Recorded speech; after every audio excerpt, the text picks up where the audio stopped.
A bit over a week ago, we received another entry in a much beloved series, eagerly awaited by fans who were overjoyed to find that it not just met but exceeded their every expectation.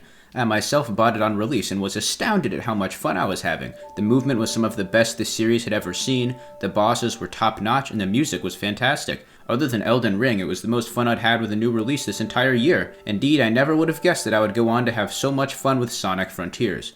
God of War Ragnarok also came out that week, and it was alright, I guess. To clear up any potential misunderstandings, the point of this video is not to be contrarian edgelords and dump all over God of War Ragnarok. When we said it's alright, that's exactly what we mean. We both rated about a 7 out of 10 overall. Rather than harping on the game for the sake of pure negative backlash, we decided to make this video for two reasons. Firstly, we think it would be fun to start making review-type videos, and there's no time to capitalize on that like with a new release. Secondly, although we both liked the game, we both thought the amount of game journalists jerking it off was a bit absurd. I'm sure we aren't the only people of this opinion, but we thought that the world could stand to hear a dissenting voice against the deluge of 10 out of 10 ratings, a David to stand against the Goliath, if you will. Our aim here is a completely honest assessment of the various facets of the game, ranging from narrative to combat and everything in between. I must also mention that because this is a joint review with Jack and I alternating who covers each segment, we have differing opinions individually on some aspects. If something I say seems incongruous with something Jack said earlier or vice versa, know that it's not because we're awkwardly cobbling together a less than cohesive whole and struggling to alter our opinions to fit one another's for the sake of the video. We just think differently on something. With that said, I'll hand it off to Jack for covering the big kahuna of the game, the story.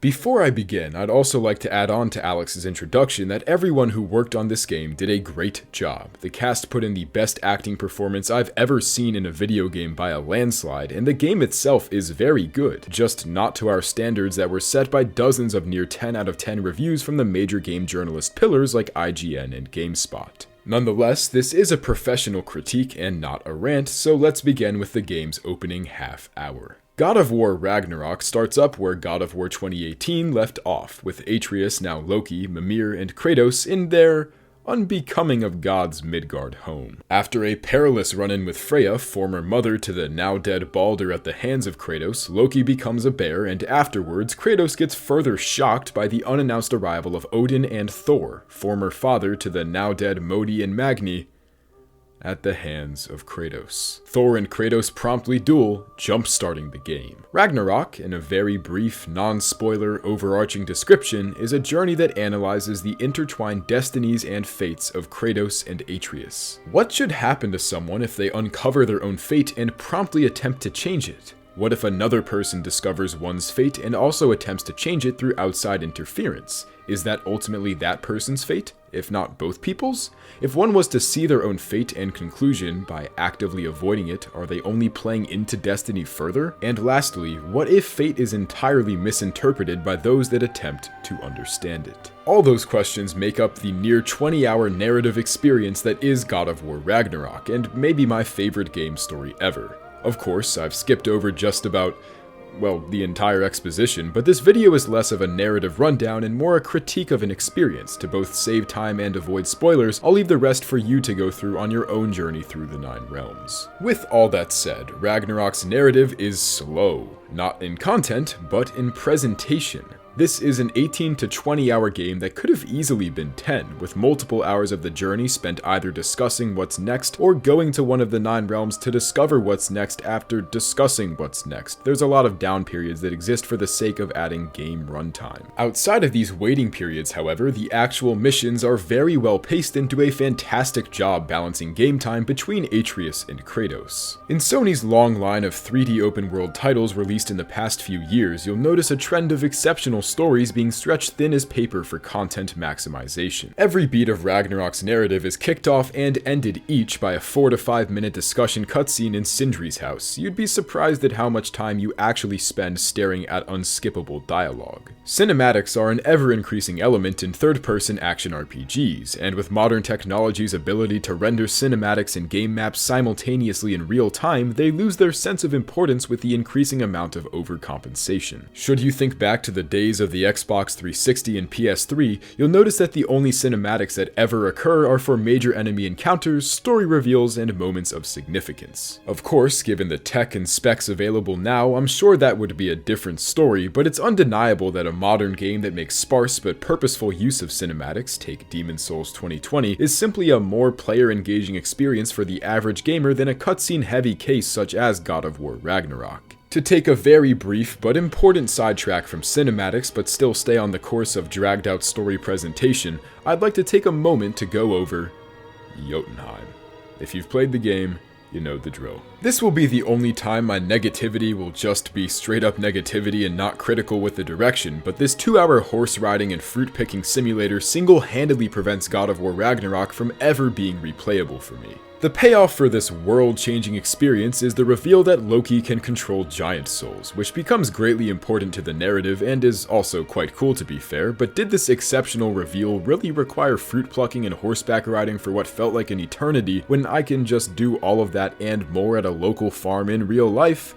Well, that's for you to decide. Personally, it had a stronger sleep effect on me than my accidental melatonin overdose. I was out like a kid on anesthesia within literally 5 minutes. That Santa Monica NyQuil works wonders. Don't try it for yourself. Anyways, I want to re-emphasize that this isn't me harping on the story, instead it's presentation, as while the story was brilliant, we both got lost from a lack of understanding due to the game's overuse of barren cinematics and, of course, Jotunheim. Bar cutscenes and now moving on to the open world narrative, every frame is swallowed up by fun dialogue, typically repeating the recent past to characters not involved in that mission, or ancient stories that provide no purpose to moving forward the narrative, but instead giving interesting mythological context to long dead or background characters. It's nice having constant noise and traversal, and further points out the great acting performances every speaking character gave, but when applied to Ragnarok's mythic gateway system, this constant conversation takes it from fast travel to painfully slow travel. It's arguable that the set point fast travel system hasn't been beaten or even measured up to since From Software's Dark Souls in 2011. And here we go, another game critique using Dark Souls as a frame of reference. I know, but I'd like to think I'm taking a bit of a different approach in comparing a generally obscure system instead of combat or map design. But, to preface, what Dark Souls has that a game like Ragnarok simply couldn't due to different realms and such, is map interconnectivity. This interconnectivity makes designing a fast travel system simpler in some ways, like how every branch node for conjoined major areas has a bonfire connecting the two, but harder in others, in the developers having to carefully place each bonfire to keep them rare enough to make their discovery feel important, and still in a useful enough location for later backtracking. Dark Souls has minimalistic but strategic fast travel point placement, a rarity among games with similar systems that typically overload maps with spawn points. While some bonfires are much more used than others due to their surroundings and natural location, you're able to quickly go from point to point, and unlike most games with these sorts of systems, only select bonfires are available to immediately travel to. Ragnarok follows a similar system in nature, with only 4 to 5 mystic gateways being choices on the fast travel menu in some realms with up to 14 or 15 gateways across their maps. However, most of their placements are fairly out of the way from side quest and main story objectives, and usually require at least a few minutes of traversal from where you spawn in to reach wherever you planned on heading. And once again, it gets pretty tiresome having to wait for Mimir to shut his trap so the gateway door can spawn in. With it being only slightly flawed at most, Ragnarok's narrative is by far its strongest selling point and alone makes the game worth the hefty $70 price tag. Even if poorly presented at times, it's still one of the best narratives you'll find in a modern game and worth every penny. However, to us, where the game is hurt the most is surprisingly what made the God of War series world-renowned: the gameplay.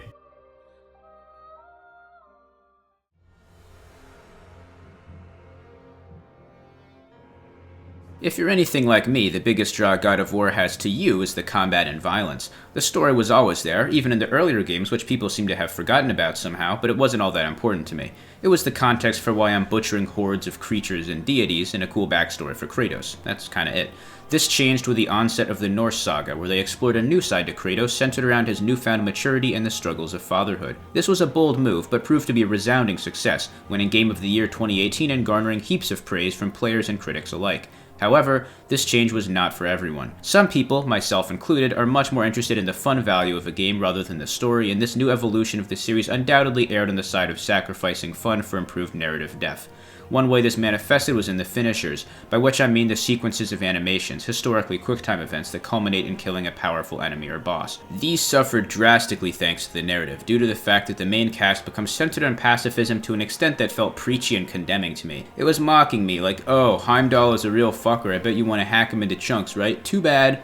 When Kratos finally musters the will to blandly choke him to death in order to save the life of his son, something that you could probably make a pretty decent case for in a legitimate 21st century court of law, Mimir still chides Kratos for falling back into his old ways. The game wants you to be a gutless cuckold, the absolute antithesis of the badass god-killer players like me wish to step into the shoes of. Not only does it blue-ball you, but it chastises you in a meta sense for wanting to kill him in the first place. Gone are the days of ripping off fingernails, caving in skulls, and tearing off heads. The best finisher in the game is for staggering Wolvers, a normal enemy. Even the flair of these finishers is gone because they no longer require unique button inputs to pull off. In the older games, you would randomly get one of the 4 main buttons or sometimes the odd joystick semicircle depending on the foe you were taking down. Here it's just mashing circle and maybe a lone square press in the case of Dreki. Having to focus and wait for these prompts gave you a genuine sense of tension, forcing you to pay close attention to the screen and press the correct button in a timely manner to avoid getting bucked off a Cyclops and stomped into paste. If you've ever fought Zeus on hard mode in God of War 3, you know just how stressful that final sequence of dodging the Blade of Olympus is when so much is on the line and the demand for perfection is so tight. All of this tension is nowhere to be found in Ragnarok, partly because the amount and quality of cinematic finishers is low to begin with. Some people dreaded these QTEs in the old games. I'll personally confess to finding the joystick ones obnoxious, so this might be a forgivable or even positive change for some players. For me, though, it was a letdown. I also bemoaned that the combat camera was changed from a more distant angle that granted full view of Kratos' surroundings to a more standard over-the-shoulder view characteristic of many of Sony's other flagship titles. While this change back in 2018 was nothing unusual, and probably something few people even consciously noticed, it had a significant impact on how you go about playing the game. You cannot maintain a very comprehensive view of the combat field in your head. You are essentially forced into tunnel vision for whatever is directly in front of you. Some games that employ this sort of camera work tone down enemy aggression or prioritize making them enter your field of view, but as far as I could tell, no such precaution was taken here. This is not a big deal for the typical enemy fights, but in gank fights like some of the Berserker gravestones, it becomes painfully apparent how irritating this is. Another failing of the camera system becomes obvious when examining how the lock-on system works in conjunction with the camera. Many games with a lock-on feature do have certain conditions that allow an enemy to break lock-on targeting against the player's will, such as them jumping over the player's head or exiting a certain range. This is usually less of a hindrance than a quality of life detail, since it can prevent jerky camera movement brought about by particularly swift enemies and not suddenly leave you prone to attacks from the direction you were previously facing, where most of the other enemies were probably situated. In God of War Ragnarok, however, there are a number of cases where this is actually an intolerable nuisance. The biggest standout to me comes in the fight with Na the Valkyrie Queen, who I ranked lower in our boss ranking than Jack did partly for this reason. When she jumps behind you and breaks lock-on, she can nearly instantaneously begin an attack chain from behind you. The turnaround speed with the camera is quite slow in this game, which works in your favor for most encounters but becomes horribly counterproductive here.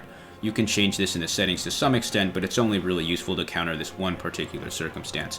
Otherwise, it's just unwieldy and a nuisance to do and undo through menu crawling in the settings menu sliders. In a game like God of War, where foes come from all angles and are generally fairly nimble, I think the camera should be more detached from the player character and non-diegetic. My final gripe is that I wish dodging gave you invincibility frames. The minuscule distance covered by the single press sidestep animation makes it look deceptively useless and will train most players to dodge attacks by panic mashing the button when they see the red prompt. It wasn't until I'd already beaten the game and was fighting the optional super bosses that I realized sidestepping was a totally viable way to avoid damage and quickly counter with your own blows. With this being the case, I think rolling should have some benefit to it beyond the distance covered, since that's rarely relevant in a fight. Players are sure to get frustrated when the solution that works at 90% of games with a roll feature turns out to be a noob trap. I know I was raging when Na's unblockable element orbs caught me mid-backwards roll time and time again. Lastly, I'd like to address the general combat system. It is unquestionably improved from 2018 in my opinion, given the addition of a new awesome weapon, vastly improved enemy stat balancing, and more balanced runic attack options. Everyone I know has a different favorite weapon to use, which is a sign that it's overall a very balanced ecosystem that they have set up between the axe blades and the spear. The spear is my favorite weapon, given how fun it is to use the R2 combo and stagger potential with spear detonations, but the blades are great for crowd control and the axe can inflict heavy damage and easy ring outs with its charged R2. The enemy roster is far more varied than in 2018, allowing not just every weapon to shine, but even things like elemental arrows in the case of wisps. It does bug me how you aren't invulnerable during runic attacks, especially against poise-heavy foes like travelers, but I suppose it's only fair this be the case considering how overpowered it could be in the right hands. It's a necessary evil to keep things from being a pushover, just how it is. Ultimately, the biggest issues I have with the game are only apparent in rare and hyper-specific circumstances, so the true major hurdle to overcome is the feeling of monotony. This sets in almost any game after you play it long enough in a consecutive session, but is exacerbated here because you're often caged into rooms arena shooter style until you clear all the enemies and open a path ahead. I won't rag on the game for making you fight people, which is, kind of the main point of the game, but some more variety in the arenas like environmental hazards that work against both you and the enemies would have been cool, for example. Overall, my complaints are mostly with regards to changes introduced between God of War 3 and 2018, and most of my praise is regarding changes made between 2018 and now. Ragnarok is unquestionably a step forward from the last game, and advanced on the tried and true formula in ways that are sure to please fans who enjoy the new series direction. I have my reservations, and I would not call it by any means one of my favorite combat engines in a game, but it's solid enough, and I can't imagine even the biggest mope among the fanbase finding it absolutely unplayable.